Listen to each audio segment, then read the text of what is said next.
Brad Pitt told Oprah a secret that shook Hollywood. "My father never loved me, and I'm making the same mistake." The Fight Club star was admitting he was at war with his own children, and he knew he was losing. The confession came on a Tuesday afternoon in Chicago, in Oprah's intimate studio where souls had been bared for decades.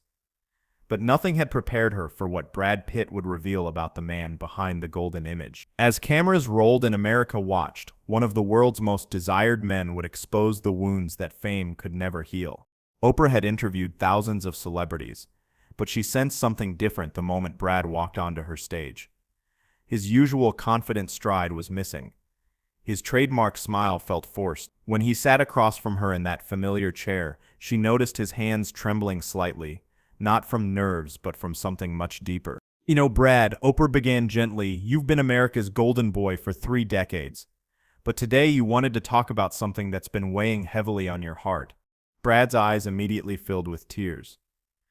The transformation was instant and shocking. This wasn't the charismatic actor from Ocean's 11 or the confident producer who had conquered Hollywood. This was a broken father, carrying wounds that stretched back to his own childhood in Oklahoma.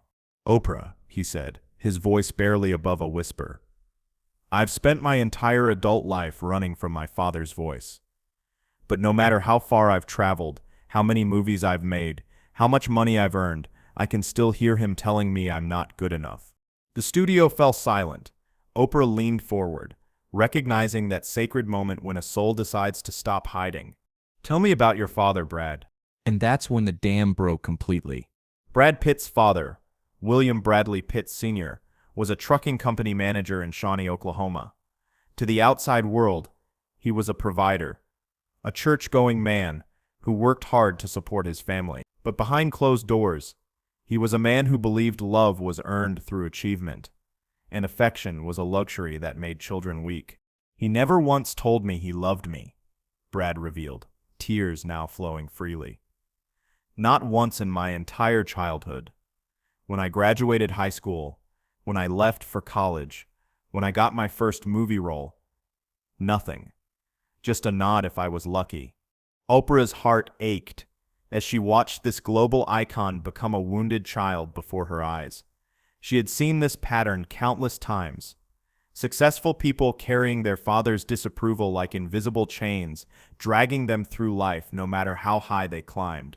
"What was the worst moment?" Oprah asked softly.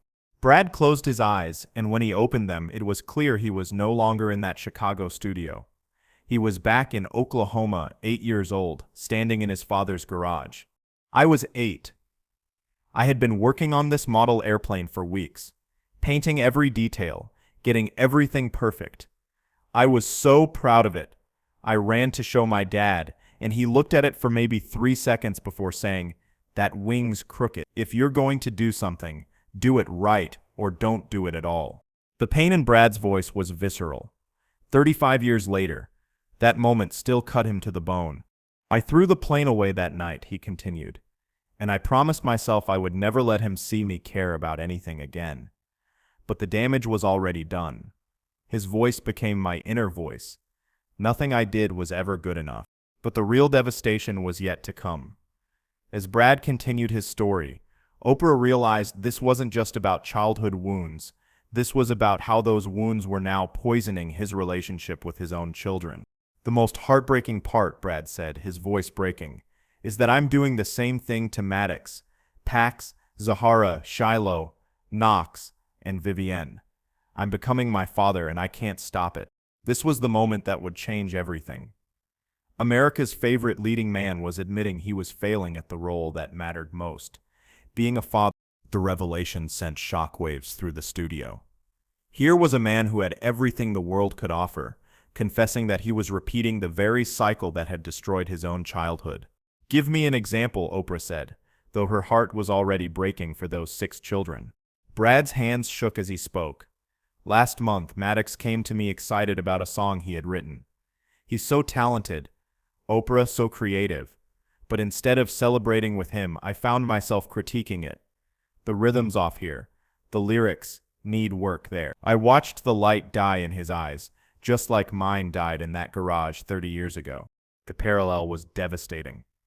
The cycle of emotional withholding, of conditional love, of never being quite good enough.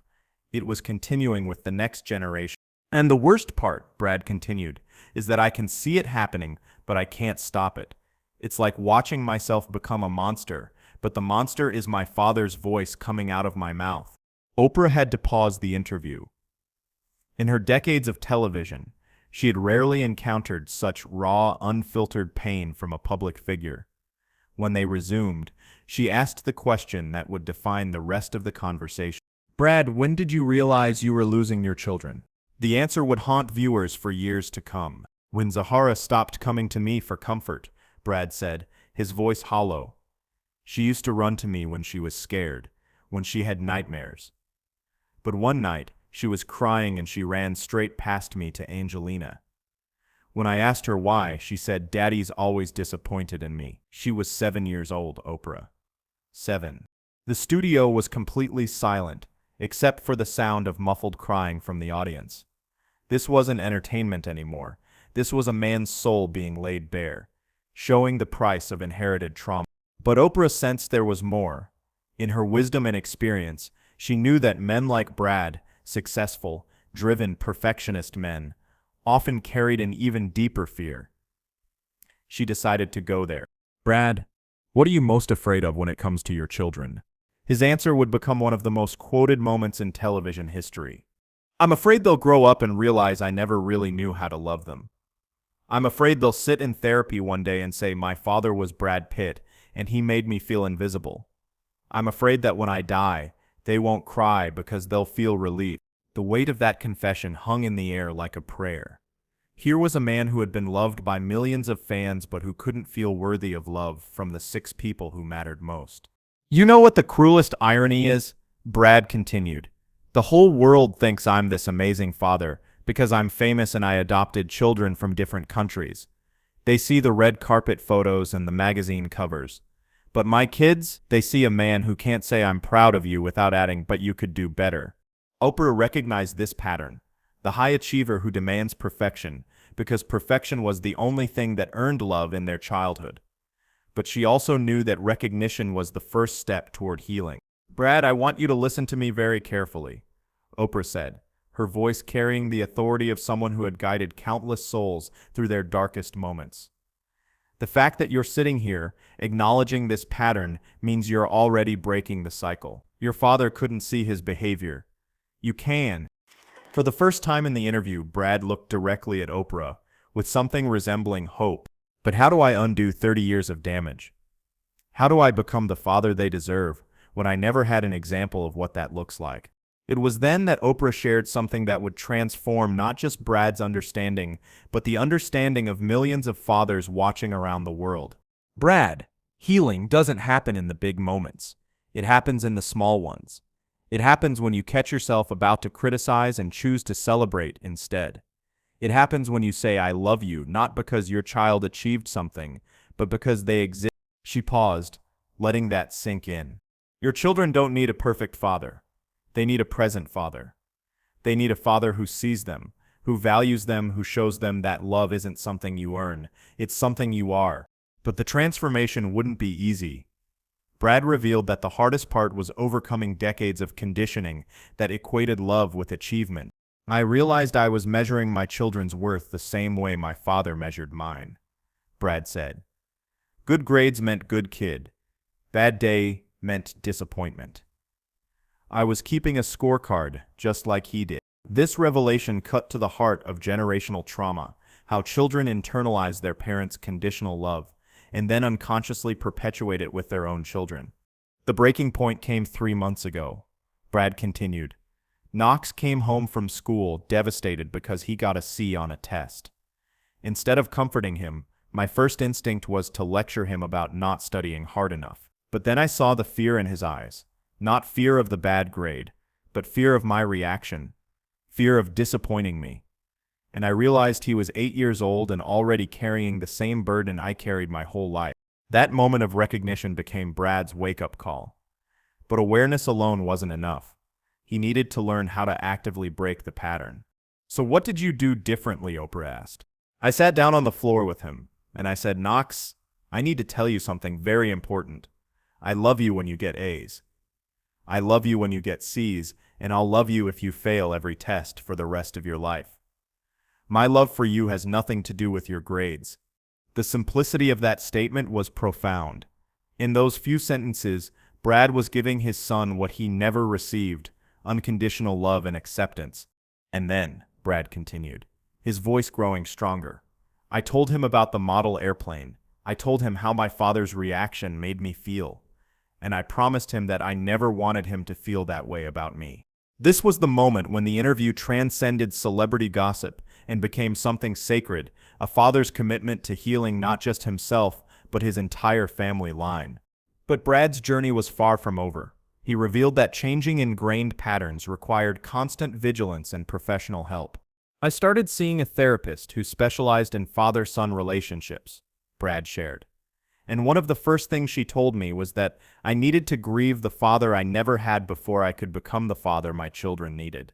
This insight was revolutionary for Brad. He had spent decades being angry at his father, but he had never allowed himself to mourn the loss of the loving, supportive father he deserved.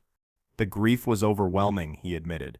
I cried for weeks, not just for my own childhood, but for all the moments I had already stolen from my children with my criticism and emotional distance. Oprah nodded, understanding the depth of that grief.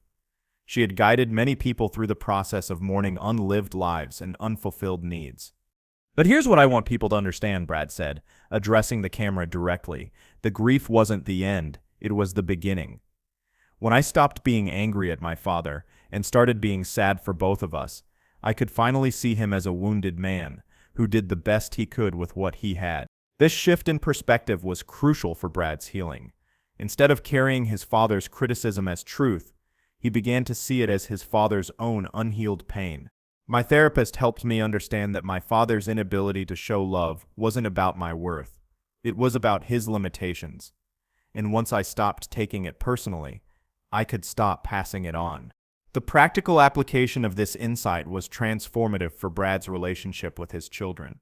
Now, when I catch myself being critical, I pause and ask myself, is this about helping my child grow, or is this about my need to control? Most of the time it's about control, about my fear that if they're not perfect, it reflects poorly on me. This level of self-awareness was exactly what broke the generational cycle. By recognizing his own triggers and motivations, Brad could choose different responses. Last week, Shiloh came to me and said she wanted to quit piano lessons. My immediate reaction was panic. I had invested so much time and money. She had talent. She was giving up too easily. But then I remembered what my therapist taught me, and I asked her why. The conversation that followed showed how dramatically Brad's parenting had evolved. She told me that piano made her anxious because she was always worried about making mistakes. She loved music but hated the pressure. So instead of forcing her to continue, I asked what kind of music made her happy. It turns out she loved singing, but she was afraid to tell me because she thought I would make it another thing to perfect. Brad's voice filled with wonder as he described what happened next. We spent the afternoon just singing together silly songs, made-up songs, songs from her favorite movies. She was so free, so joyful. And I realized that's what I had been missing my whole life, the joy of just being with my children without any agenda. This represented a fundamental shift in Brad's understanding of fatherhood. Instead of seeing himself as a coach whose job was to improve his children, he began seeing himself as a witness whose job was to love them. The change in our house has been incredible, Brad shared. The kids are more relaxed, more open. They come to me with their problems again, because they know I won't immediately try to fix them or judge them. But perhaps the most powerful moment came when Brad described a recent conversation with his oldest son, Maddox. Maddox is 18 now, old enough to remember the early years when I was more critical. A few weeks ago, he came to me and said, "Dad, I need to tell you something. I used to be afraid of disappointing you, but now I know that's impossible because you love me no matter what." And then he said, "Thank you for changing." The impact of those words on Brad was visible. Here was proof that change was possible, that cycles could be broken, that love could heal even deep wounds. That conversation meant more to me than any award. Any movie success, any amount of money I've ever made, Brad said, because it meant I had succeeded at the only thing that really matters, being a father my children can trust. As the interview drew to a close, Oprah asked Brad what he wanted other fathers to know.